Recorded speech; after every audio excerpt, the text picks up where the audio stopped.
নমস্কার বন্ধুরা, অনিফার্স world YouTube চ্যানেলে আপনাদেরকে স্বাগত। অন্নপূর্ণা যোজনার স্ট্যাটাসে আবারও বড়সড় পরিবর্তন এসে গেছে। যাদের অ্যাপ্লিকেশন রিজেক্টেড দেখাচ্ছিল, হঠাৎ করে তাদের স্ট্যাটাস আসছে আন্ডার এনকোয়ারি। যেমনটা আপনারা স্ক্রিনে দেখতে পাচ্ছেন, এখানে একজন অ্যাপ্লিকেন্ট, এনার দুপুরের দিকে স্ট্যাটাস ছিল রিজেক্টেড, কিন্তু এখন সন্ধ্যার দিকে সেই স্ট্যাটাস চেঞ্জ হয়ে দেখাচ্ছে আন্ডার এনকোয়ারি। কিন্তু কেন এমনটা হলো? বাতিল জিনিসকে কি আবার এনকোয়ারি করা হবে?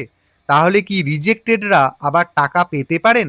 এই স্ট্যাটাস আপনারাও চেক করে দেখুন যে রিজেক্টেড স্ট্যাটাসটা সবার চেঞ্জ হয়ে আন্ডার এনকোয়ারিতে চলে এসেছে। একজন দুজনের নয় কিন্তু, হঠাৎ করে একসাথে সব রিজেক্টেড স্ট্যাটাস চেঞ্জ হয়ে যাচ্ছে আন্ডার এনকোয়ারি। কেন এমন হলো?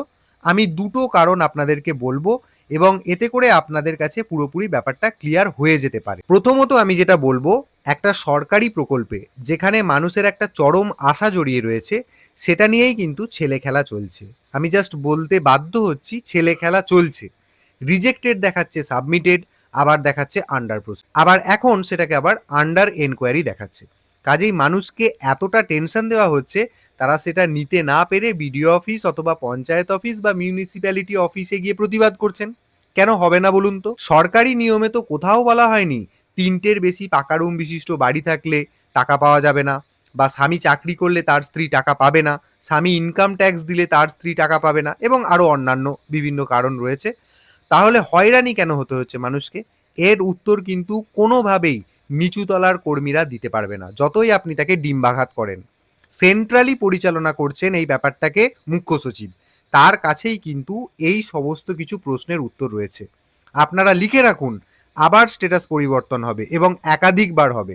আজকে না হলেও আগামীকাল হবে, এবং সেটা ধরে নেওয়া যায় যে যান্ত্রিক ত্রুটির জন্যই হবে।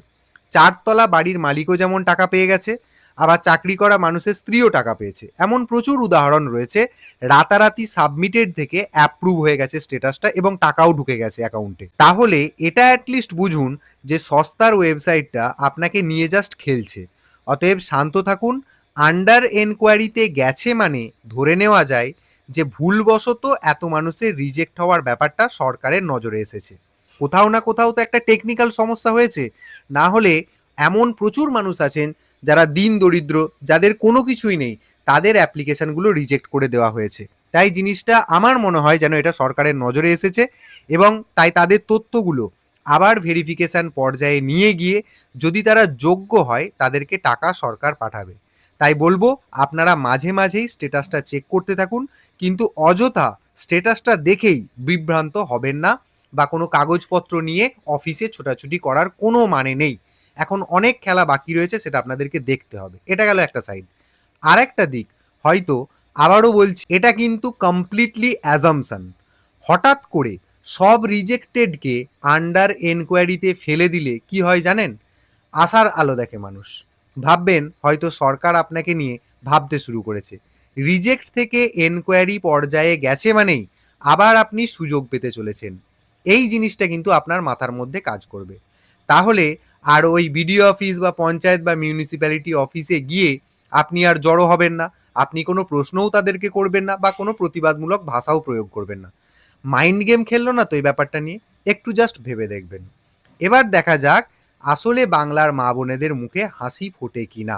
রিজেক্টেড থেকে অ্যাটলিস্ট আন্ডার এনকোয়ারি তো এসেছে।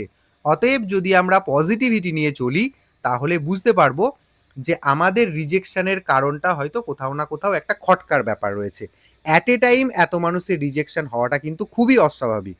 তাই সেই জিনিসটাকে আবার এনকোয়ারি পর্যায়ে নিয়ে গিয়ে তার একটা ফাইনাল ডেস্টিনেশন দেওয়া হবে। কারণ ঘন্টায় ঘন্টায় এই স্ট্যাটাস চেঞ্জ তো গিরগিটিও করে না। তাহলে এটা সিরিয়াসলি যান্ত্রিক গোলযোগের কারণেই হবে। এ বিষয়ে আপনি কি ভাবছেন সেটা কমেন্টে জানাতে ভুলবেন না।